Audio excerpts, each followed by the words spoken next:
So someone wrote in and said, I'm having a hard time dating because I get really messed up when I'm interested in someone.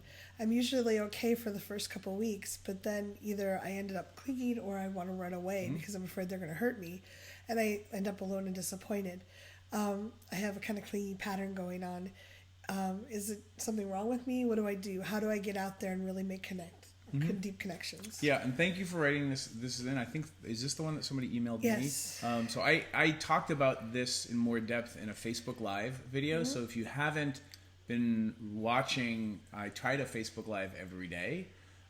So you could go to facebook.com/Reid Mahalko, and that's my personal page, and you can follow me there. And then there's, sometimes I get these questions really quickly because we meet infrequently. What's your advice? Because my stuff's on Facebook, and I'll say some more now, but I'm curious about your advice. Yeah, I think that it's really easy to get in that push-pull. Like, I want to be really close. I'm starving. I want to eat. I want to consume that, and I want to run away because it's always going to fail. There's a catch-22 there that a lot of people get into. So if you can be just gentle with yourself, and I think that people are much more stable when they are getting their needs met in a lot of different ways. So if we're just relying on, just from pure physics, if you're relying on one point of stability, you're very tippy. And if that person isn't available or they're having a bad day, all of a sudden it feels like the world is kind of walked out. So if you can find other points of stability, friends, jobs, community that you have, different groups that you're part of, you can start building a much more stable place where, wow, that person is important to me, and I want to, it's nice to have our love interest be a main part of our lives, but they don't have to be the only thing. And if they're feeling like they're having a bad day or just not feeling particularly close, because people do, they ebb and flow. They're like days when I really like Reid and days I just want to just kick him out the door. The second one is the more of those days. But no, every humans, there's a dance, and sometimes we're closer and sometimes we're further away. And if we're only relying on that one person and they start pulling away, there's a feeling like we either need to grab on and cling or run away so we don't get hurt so much. The analogy I use is it's like going food shopping. When you go food shopping hungry, you tend to make more poor food choices. There have been actual studies about that. So can you get your social needs met? Can you snack with friends, community, going out for munches or joining some meetup group or something like that, hanging out with coworkers if you like them? Where can you get some of those social needs met? And that way in the dating realm, you're not so starving. Yeah. And then you start like pulling at the person who's helping you get your needs met, rather than, you kind of having your tanks more full. Yeah. So, and just be gentle with yourself. Part of a lot of people that have that clingy or wanting to run away response, we might have learned it when we were very little.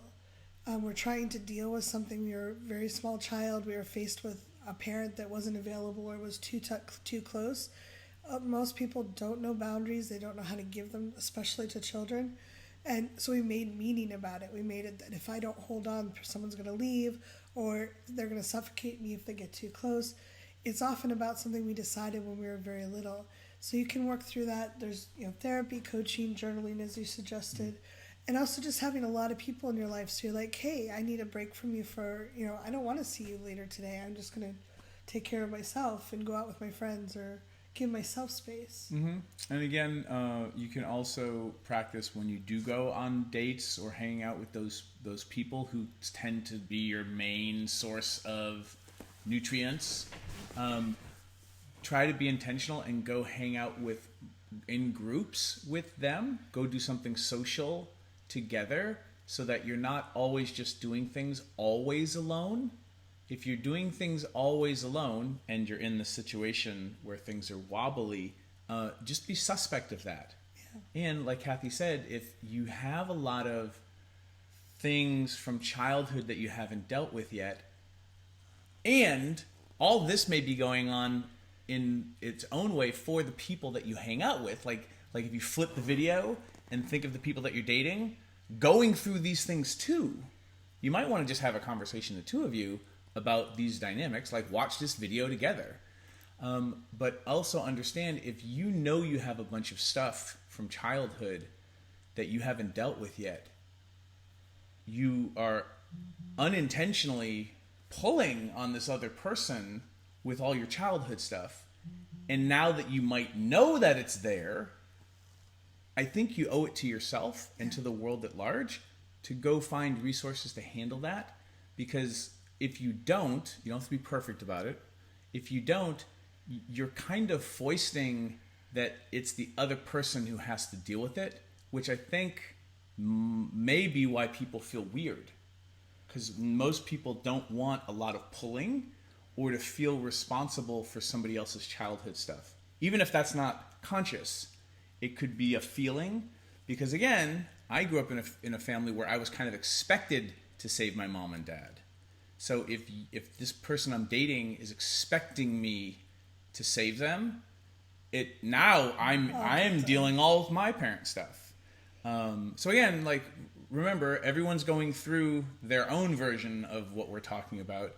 How conscious can you make it? And then can you support each other in going and get those resources handled on your own? Because you end up unconsciously creating a therapy situation with each other. Yeah. Which I don't think is what dating is about. I think not. I love that you ask in your relationship 10X, your relationship program, why are you dating? And you get people present to why they're dating, and I think that's worthwhile. Why are you out there dating? What do you want to add to your life with dating? And then go from there. I want to read you on my family. Will you marry me? That's so romantic. Leave comments. What do you think? Bye. Hit subscribe. Thanks for tuning in, Sex Geek. If you would like to continue with the brain sex, do me a favor and click subscribe right here. If you'd like to watch me on social media, that's where you're going to go. Next video, maybe? And if you really would like your own Sex Geek t-shirt, please click right here, right now. Boop.